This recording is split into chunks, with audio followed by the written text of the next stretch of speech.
नमस्कार दोस्तों, अवधि ताल में आपका स्वागत है। आज मैं माता जी का बहुत ही प्यारा पचरा गीत लेकर आई हूँ। आपको कैसा लगा ये कमेंट में ज़रूर बताएं।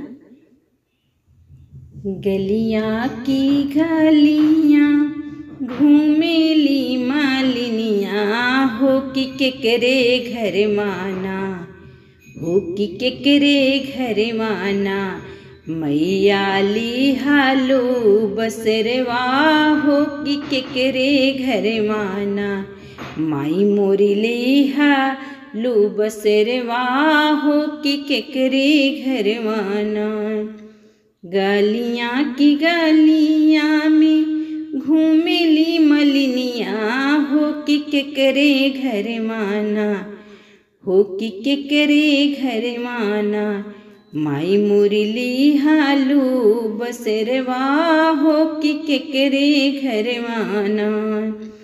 पूरब में खुजली मालिनी, पश्चिम में खुजली, हो कि खोजी अली नाय, हो कि खोजी अली नाय, दवनाया ढाउल की बगिया मालिन खोजी अली नाय, दवनाया ढाउल की बगिया मालिन खोजी अली नाय, खोजी हो अली नाय, खोजी अली नाय, दवनाया ढाउल की बगिया मालिन खोजी अली नाय।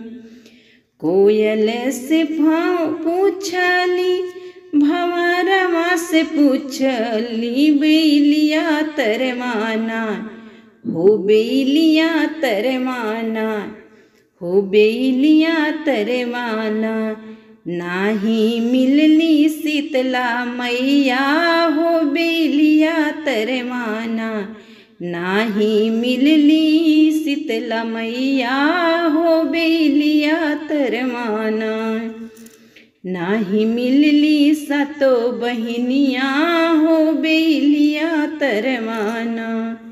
निबिया की ढड़िया खुजली, पानवा की बेलिया, हो लवंगिया गछियाना, हो लवंगिया गछियाना, मैया कहता हूँ न देखली, हो लवंगिया गछियाना, मैया कहता हूँ न देखली, हो लवंगिया गछियाना।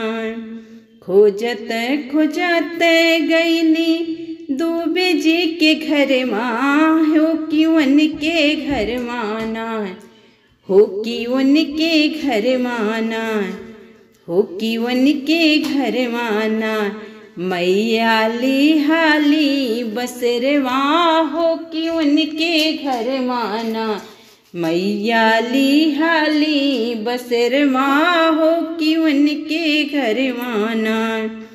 उनके के देहली मैया देहली असिसिया, हो कि शीतला मैया ना, हो कि शीतला मैया ना, उनके दिहाली असिसिया, हो कि सातो बहिनी ना, उनका दिहाली असिसिया, हो कि सातो बहिनी ना।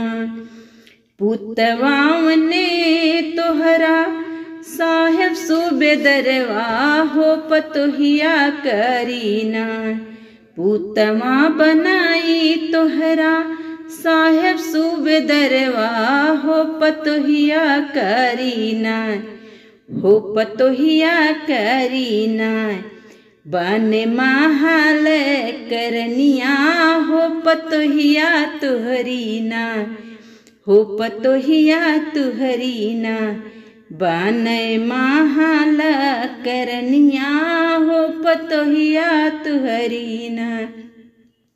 महलो खिलाई तोहरे नाती से पुतवा, हो अमर होइना, हो अमर होइना, सुना तोहरे मांगी कैसे नुरवा, हो अमर होइना, तोहरे मांगी कैसे नुरवा, हो अमर होइना, हो अमरे होई ना। माई मोरी दिहाली आशीषिया हो अमरे होई ना।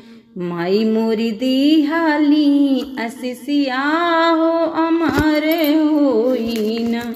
जेकरा शीतला मैया की, नौ बहिनी की, सातों बहिनी की जय। फूलो माँ जगत जननी की जय।